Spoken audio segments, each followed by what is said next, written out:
Terpujilah namamu Bapa. Terpujilah. Terima kasih Bapa buat kasih setia. Terima kasih buat kebaikan. Pagi hari ini kami boleh ada di tempat ini untuk beribadah, untuk ibadah tahun baru Imlek. Kami siap menyambutnya di hari esok tanggal 17. Terima kasih Bapak. Saat ini kami siap mendengar firman-Mu. Berfirmanlah, kami siap untuk mendengarnya. Dalam nama Tuhan Yesus. Mari sama-sama katakan amin. Shalom. Amin. Shalom.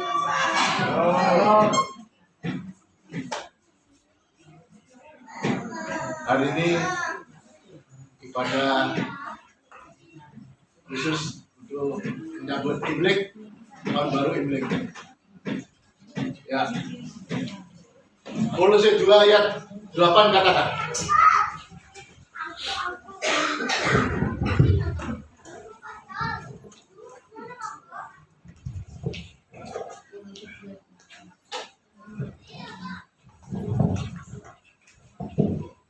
Kolose 2 ayat 8. Perhatikanlah supaya jangan ada orang yang merusakmu dengan filsafat dan tipu daya yang sia-sia menurut tradisi manusia, menurut penguasa-penguasa dunia dan tidak menuruti Kristus. Amin. Rasul Paulus memperingatkan untuk jemaat di Kolose, jangan ada orang yang datang untuk merusak dengan apa? Filsafat, tipu daya cerita menurut tradisi manusia, atau dongeng-dongeng nenek moyang penguasa-penguasa dunia. Karena sampai saat ini banyak sekali kita terpengaruh. Apakah filsafat atau tradisi itu salah? Ya enggak semuanya salah. Enggak semuanya juga salah. Tapi saya simpulkan ada 2 hal, tradisi dan tradisi yang alkitabiah. Yang pertama, tradisi yang cerita dari dongeng-dongeng nenek-nenek tua. Matius 15 ayat 2 katakan. Matius 2 ayat 15 ayat 2 katakan. Mengapa murid-muridmu melanggar adat istiadat nenek moyang kita? Mereka tidak membasuh tangan sebelum makan. Amin. Mereka nggak basuh tangan. Saat itu murid-murid Yesus sedang menikmati hidangan. Mereka nggak basuh tangan.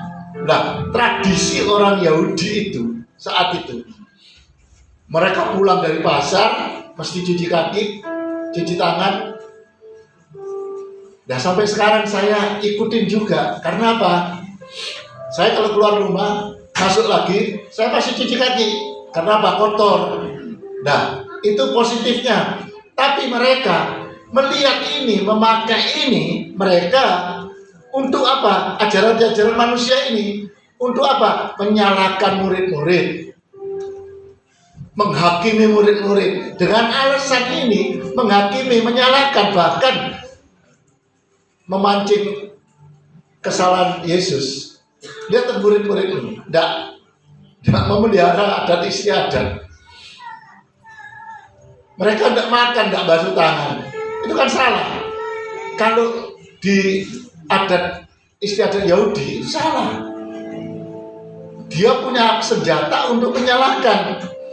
Maka Yesus katakan, di ayat 3, mengapa kamu melanggar perintah Allah demi adat istiadatmu? Diteruskan, firman Tuhan katakan, hormatilah orang tuamu dan ini. Tetapi kamu berkata, apa yang ada padaku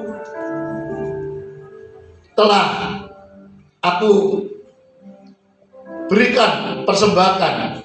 Jadi orang itu tidak wajib menghormati orang tuanya. Dengan demikian firman Allah kamu nyatakan tidak berlaku. Dengan alasan itu, uang yang sudah aku siapkan untukmu tak kasih persembahan. Jadi nggak perlu kasih lagi karena sudah dikasihkan pada Tuhan. Mereka punya alasan untuk melakukan hal itu. Maka suatu khotbah Yesus tujukan pada orang Farisi di Matius 25 ayat 28 katakan, Matius 23 ayat 28, demikian juga kamu di sebelah luar kamu tampaknya benar di mata orang, tetapi di sebelah dalam kamu penuh dengan kemunafikan. Maka Yesus katakan di ayat yang lain, dengar dan camkanlah, bukan yang masuk ke dalam mulut yang menajiskan orang, melainkan yang keluar dari mulut itu yang menajiskan orang. Sampai Yesus kecam mereka begitu, sindir mereka. Jadi bukan di luarnya kamu baik, tapi di dalamnya kamu tidak benar. Masuk dari mulut kemana? Ke perut. Lalu kemana? Ke belakang. Tapi yang keluar ini dari hati. Saudara kalau ngomong kelihatan hatimu itu apa? Hati-hati. Kalau saudara berpijak pada firman Kristus, engkau pasti kata-katamu itu penuh kasih, tidak aman. Saudara penuh dengan Kristus. Katakan amin. Jangan karena kita adat istiadat terus kita memakai itu untuk menghakimi, untuk menyalahkan orang. Apalagi untuk melanggar makna daripada firman Kristus itu sendiri. Maka Yesus katakan, sungguh pandai engkau mengesampingkan perintah Allah supaya kamu dapat memelihara adat istiadatmu. Yesus nyindir begitu. Kamu memelihara ini tapi mengabaikan yang ini. Itu sangat salah. Adat istiadat, tradisi Imlek. Karena ini ibadah Imlek. Saudara perlu tahu juga, meskipun saudara bukan etnis Tionghoa, tapi lihat TV kemarin, mereka sama-sama, siapapun ikut merayakannya. Untuk apa? Persaudaraan. Untuk apa? Ikut ambil bagian. Supaya apa? Nggak ada kekacauan, nggak ada diskriminasi.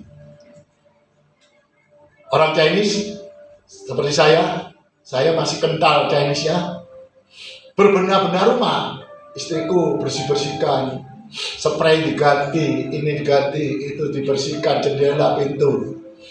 Apakah itu salah? Enggak, itu baik. Mau bersih-bersih rumah kok. Tapi bukan karena Imlek kamu bersih-bersih rumah, tapi waktu hari-hari biasa dibiarin kotor, kan begitu. Logika saja. Nyapu menjelang malam Imlek nggak boleh. Oh, waktu papa mama saya masih ada, jangan bawa sapu kamu, sapunya hilang sudah. Hari ini mulai hilang sapu-sapu itu, nggak boleh. Nah, nyukur rambut nggak boleh menjelang malam Imlek. Nah, saya sudah berapa hari yang lalu cukur potong. Kenapa? Nggak boleh, karena itu mengurangi umur, mengurangi ini. Nah, itu yang salah. Nggak ada hubungannya dipotong rambut umurnya pendek, kan nggak mungkin. Nah, menggantung barang-barang berwarna merah, mendatangkan hoki. Apakah itu betul? Saya tanya pada saudara, ayo. Hah? Saya agak bilang, betul nggak gantung-gantung barang warna merah itu mendatangkan hoki? Belum tentu. Siapa yang ngomong? Ayo ngacu. Belum tentu siapa yang ngomong? Hah? Siapa yang ngomong kamu? Iya. Jangan ambil ya. Kalau itu isinya Kepancing kamu ya. Kepancing kamu ya. Ini saya perjuangan ini. Menggantung merah ada hoki, betul ini ada hoki. Ya, saudara mau? mau. Gak mau? Mau. Gak mau, tak bawa ke rumah sini nanti. Ya kan? Nah, berdoa, bersyukur malam Imlek, bagus. Tapi katanya doanya pasti diterima. Itu yang nggak benar. Doa di mana-mana terima. Imlek mau kayak baju merah, seperti saya nih. Saya mau cari baju merah, nggak nutut, nggak ada keburu. Ini ada yang sudah tak pakai aja, kan bagus ya. Tapi ini ada namanya orang di dalamnya. Ada pasangan suami istri di dalam ini namanya ini. Ya udah nggak apa-apa, kan nggak kelihatan kan? Jangan makan bubur. Nah, itu orang Chinese kalau makan bubur itu nggak boleh. Bubur itu cuk itu banyak sudah, nggak boleh. Nah, vegetarian. Saya masih kan besok tanggal 17 pagi. Nggak ada dagingnya, nggak boleh. Karena apa? Babi itu mungkin kakekmu, nenekmu itu inkarnasi dari babi. Makanya jangan makan. Ya kan urusan reinkarnasi lah. Babi yang ngok-ngok itu yang saya senengin. Jumat kemarin diajak makan enak sama sahabat saya yang menyediakan ini, menyediakan sponsor ini. Di JW Marriott ada babinya, babi home. Kamu tahu segini gembel ini dagingnya, satu banyak di piring, segini gembel gitu. Aku lihat gini, nomor 1 tak ambil di sini. Ya, ada pantaunya. Makan, enak. Minyaknya tak buang, dagingnya tak makan. Mereka tidak berani makan semua. Sering berapa 11 orang tuh enggak, yang makan paling 7 orang. Jadi masih lebih ya, saya makan lagi. Saya gendel gini. Nyari babi setengah mati, khususnya kaki. Nah, ini saudara saya seneng kaki yang depan, belakang nggak mau, depan. Nah, depan itu sudah diambil sama restoran semua. Nah, meminjamkan uang nggak boleh, nagih uang apalagi nggak boleh. Nah, saya ngomong ini, mungkin saudara belum pernah dengar yang namanya cap gome. Cap gome itu bukan tradisi, bukan apa, saudara. Cap gome itu bukan suku saya Kanton, suku Hokkien. Hokkien itu dulu itu Jepang kan merajalela di negara Cina. Nah, jadi mereka lari, takut toh, lari masuk di kebun, Singiden, bersembunyi di sana, bersembunyi terus takut toh, takut diburu sama orang-orang Jepang. Sampai musim dingin selesai, musim semi, mereka merasa ini musim semi, tapi takut keluar. Nah, musim semi itu ya besok lusa ini tanggal 17, akhir dari musim dingin, musim semi, Junye itu tanggal 1. Nah, itulah tahun baru Imlek. Nah, mereka itu nggak tahu di dalam kebun. Makanya setelah lihat tuh kok ada yang ngintip, mungkin kan kebunnya banyak pohon supaya terlindungi. Duh, kok bulannya bunder. Akhirnya mereka keluar. Ada yang lewat, wis aman, keluar oh. Wah, berbondong-bondong mereka keluar. Orang-orang Hokkien. Mungkin di sini ada orang Hokkien. Angkat tangan? Gak ada. Kanton. Suku apa sih ini putih-putih? Kok gak ada sukunya? Saya Kanton. Hongkong itu Kanton. Di RRT paling menguasai orang Kanton. Di mana-mana sampai ada Chinatown. Seluruh dunia ada Chinatown. Saya ke negara-negara mana, di Filipina ada Chinatown, itu jalan itu tahu ciri-cirinya, pasti ada kalinya. Lihat di Kembang Jepun itu ada kali. Di Filipina, Manila ada kalinya. Di Hong Kong ya jangan ngomong. Di Malaysia juga. Jadi Chinatown. Nah, suku saya ini bagus, orang pinter-pinter. Nah, Hokkien ini nggak ada perguruan tinggi. Makanya orang Hokkien sini, khususnya orang kaya-kaya itu, bangun perguruan tinggi di sana. Jadi Hokkien itu yang Singiden akhirnya keluar. Loh, hari raya wis lewat bro. Duh, kok lewat? Sekarang tanggal berapa? Tanggal 15 bro. Makanya orang Hokian itu mengkultuskan tanggal 15 yaitu Cap Gomeh.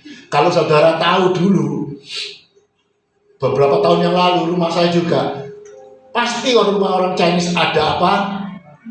Ada tahu? Apa? Welek aku ini ada bilang apa? Tebu. Nah, tebu. Pohon tebu pasti ada itu. Rumahku ada dulu. Tebu. Karena apa? Mereka bersembunyi di kebun tebu.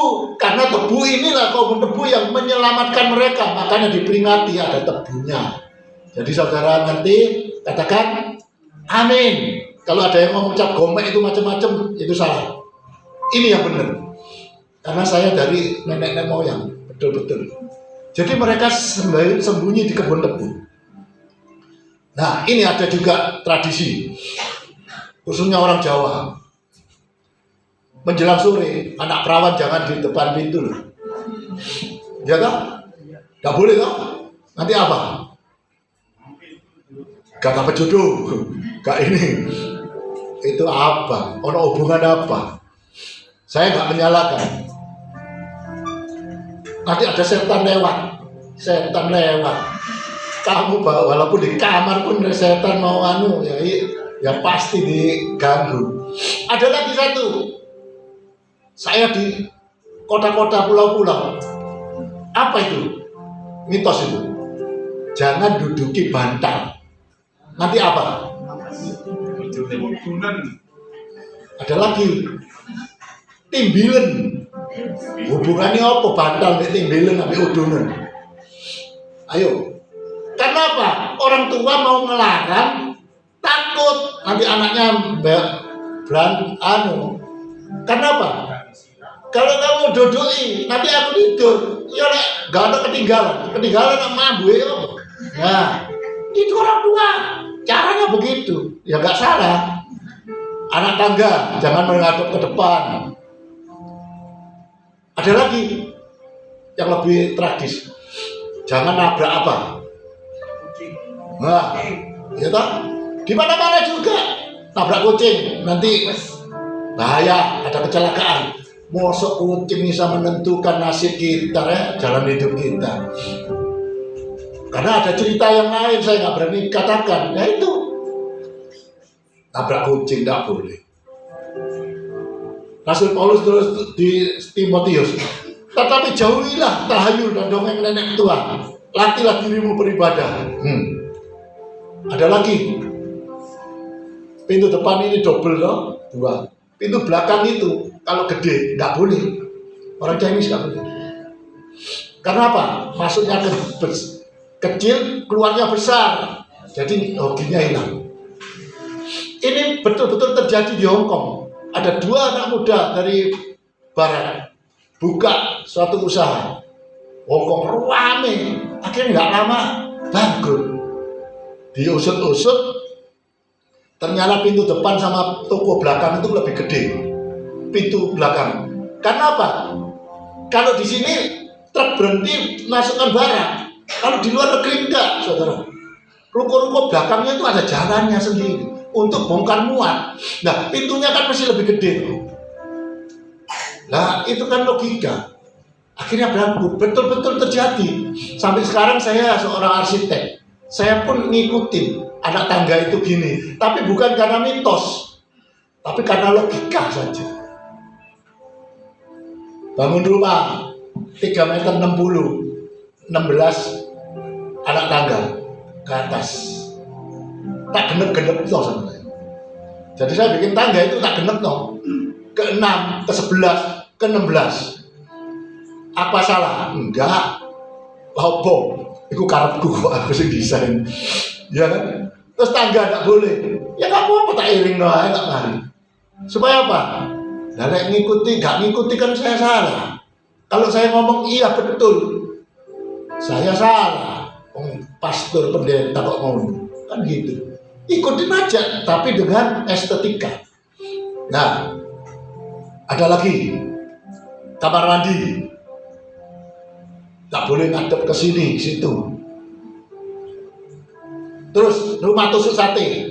Nah, memang benar. Coba saudara sekolahkan di bank, nggak payu, saudara, nggak laku. Dijual, nggak laku. Tapi puji Tuhan, rumah saya dulu tusuk sate, nggak apa-apa, tak tuku, murah pokoknya. Murah ya, tak tuku sama. Saya beli, akhirnya laku. Kenapa? Tak tumpangi tangan, tak doa dong. Aku juga. Itu di Pondok Indah dulu. Tusuk sate, semua dia tusuk sate, nggak apa-apa.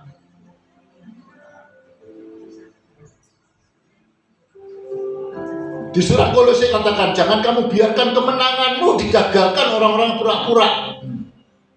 Pura-pura merendahkan diri, seperti malaikat kajang pada itu kisah semua bisa mengubah pikiran, langkah keputusan kita, hidup kita. Katakan amin. Yang Alkitabiah membasuh tangan sebelum makan, itu ya kesehatan aja lah.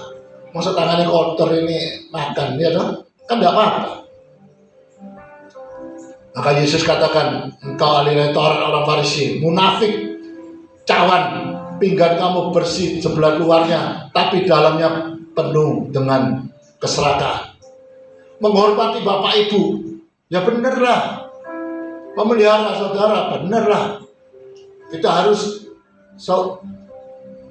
memelihara mereka. Makanya Tuhan ngomong, kamu mengasihi Tuhanmu yang tidak kelihatan, tapi saudaramu yang kelihatan kamu tidak pelihara. Apakah itu benar? Kan tidak bagus. Alasan-alasan melakukan yang satu, mengabaikan yang lain. Membayar perpuluhan dengan alasan tidak memberi orang tua. Karena aku sudah perpuluhan, nggak bisa kasih kamu lagi, nggak memelihara. Warna merah, simbol merah. Kalau saya melihat di tradisi Imlek, itu apa? Menandakan apa? Darah Yesus ada di ambang pintu untuk keselamatan di Keluaran 12 dan menyenangkan orang tua. Inilah tuh baju merah, gitu aja, enteng, nggak usah ngomong harus. Ini saya nggak ada baju merah lagi. Nanti Selasa ya oke, masa ini nggak pakai lagi ya? Nggak apa-apa wis. Supaya apa? Saudara-saudara lihat juga. Kemarin itu banyak yang 11 orang itu ada 8 orang baju merah. Aku enggak. Ya apa? Ya tak pakai kemarin ya. Ini ya apa pakai aku cuma satu. Nah aku nggak banyak seneng merah. Tradisi yang baik apa ini? Yusuf lihat. Yusuf dia memelihara saudara-saudaranya, orang tuanya semua. Dia pelihara. Itu tradisi yang baik, menghormati orang tua, mengasihi orang tua, saudara-saudaranya. Rasul Paulus menulis pada jemaat di Galatia, kamu mengenal Allah, atau lebih baik sesudah kamu dikenal Allah, bagaimana kamu berbalik pada roh-roh dunia yang lemah dan miskin, mulai memperhambakan diri lagi padanya. Memperhambakan diri. Ini adalah tradisi yang tidak baik dari orang Chinese khususnya. Tahun ini, bulan ini, tahun ini tidak boleh kemana? Ke adijasa. Nah, ini yang beri ini temannya, papanya, temannya kumpulan kami itu meninggal. Tak telepon, Pak kamu kok nggak datang? Ayo mau tak barengi ya. Karena dia orang kaya loh. Tak barengi ya. Tak pancing begitu. Waduh, aku ada aturan, tidak boleh. Cuma aku sudah kirim bantuan, kirim amplop putih. Tidak boleh ke adijasa. Nah, saya nggak tanya sama dia, kalau ke perkawinan, pesta pernikahan boleh nggak? Ya kan? Tidak boleh. Menjenguk orang sakit tidak boleh, membangun rumah renovasi tidak boleh bulan ini, tidak boleh. Apa hubungannya? Show ini tidak boleh menikah dengan show ini. Nah itu kakak saya itu masih tuh anaknya ketemu cewek, usulnya jauh nggak boleh. Tuh, kawin anakmu nanti. Ngikuti show. Saya nggak ngikuti show. Kalau ketemu istri ini tak lihat area api meneng iso tak bujuki, iso tak. Aura sopo kamu bujuki istri. Jangan deh ya, kamu nggak boleh. Ketok cewek, kena dibujuki baru mau. Aku nggak pernah bujuki. Kawin nggak tanya umurnya piro, tak taunya duduk bangku belakang sekolah itu duduk bangku belakang saya nggak tahu dia, nggak kenal. Tahu-tahu ngomong, aku duduk belakangmu. Ya, duduk di belakangku, nggak tahu kamu. Ya wis tak kawin aja.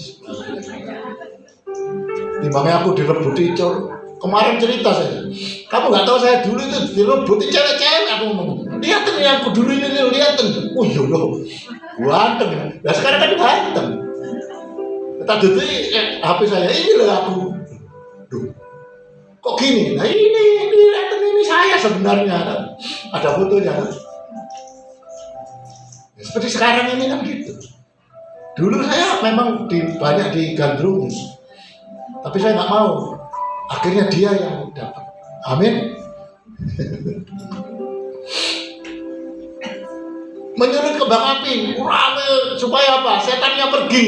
Setan itu tidak ono ceritanya. Dibatasi ruang dan waktu. Pengkhotbah katakan. Pengkhotbah 6 ayat 2 katakan. Pergi rumah duka lebih baik daripada pergi ke rumah pesta. Karena di rumah duka lah kesudahan setiap manusia. Hendaklah orang yang hidup memperhatikannya. Amin. Rasul Paulus kepada jemaat Kolose, peraturan-peraturan ini walaupun nampaknya penuh hikmat dengan ibadah buatan sendiri seperti merendahkan diri, menyiksa diri, tidak ada gunanya selain memuaskan nafsunya.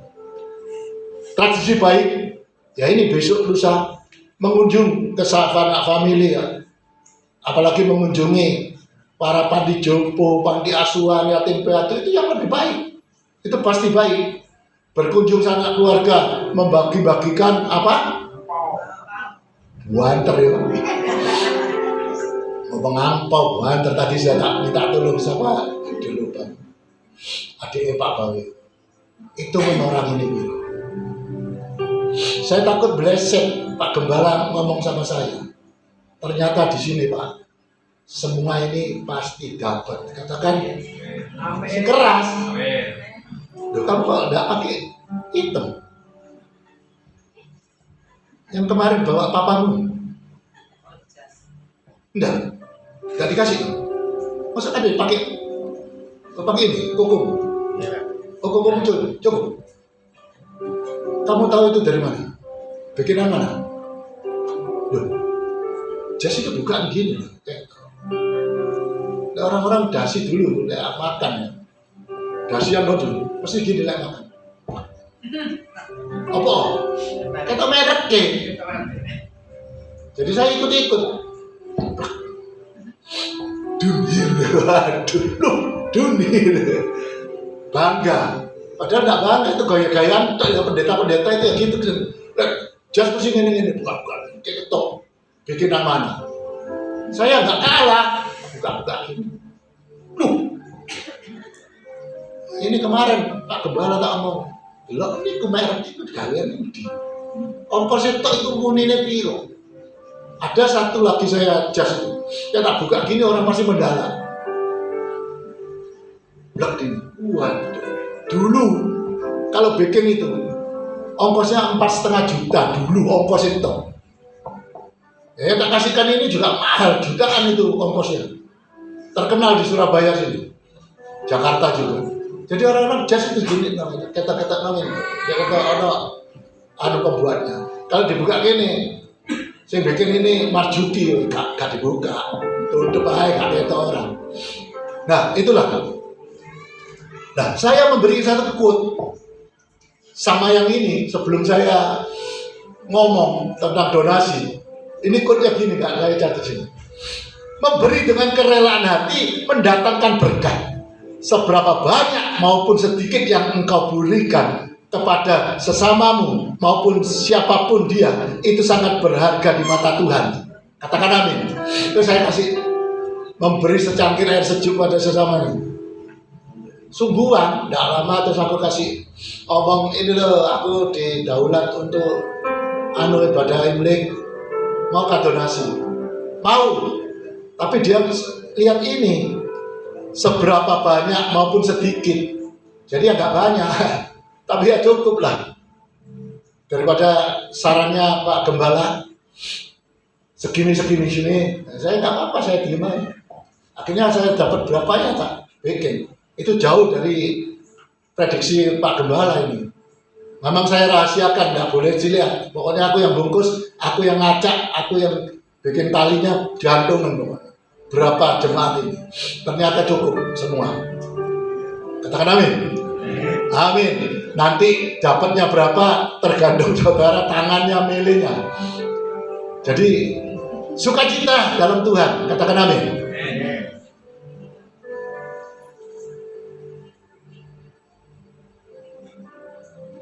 Ada nasihat yang baik Rasul Paulus pada Timotius. Tetapi jika seorang janda mempunyai anak atau cucu, hendaklah mereka itu pertama-tama belajar berbakti pada kaum keluarganya sendiri dan membalas budi orang tua mereka, karena itulah kekenan kepada Allah. Katakan amin. Ayat yang terakhir 1 Yohanes 3 ayat 10. Inilah tandanya anak-anak Allah dan anak-anak iblis. Setiap orang yang tidak berbuat kebenaran tidak berasal dari Allah. Demikian juga barang siapa yang tidak mengasihi saudaranya. Katakan amin. Mari kita berdoa sebelum ada pembagian. Berkat firman sudah, berkat rohani, berkat jasmani siap kita terima. Kita berdoa dulu. Terima kasih Yesus buat kasih-Mu, buat kebaikan-Mu, anugerah-Mu. Engkau yang baik, Engkau selalu memperhatikan, memberikan semua yang terbaik bagi kami anak-anak-Mu.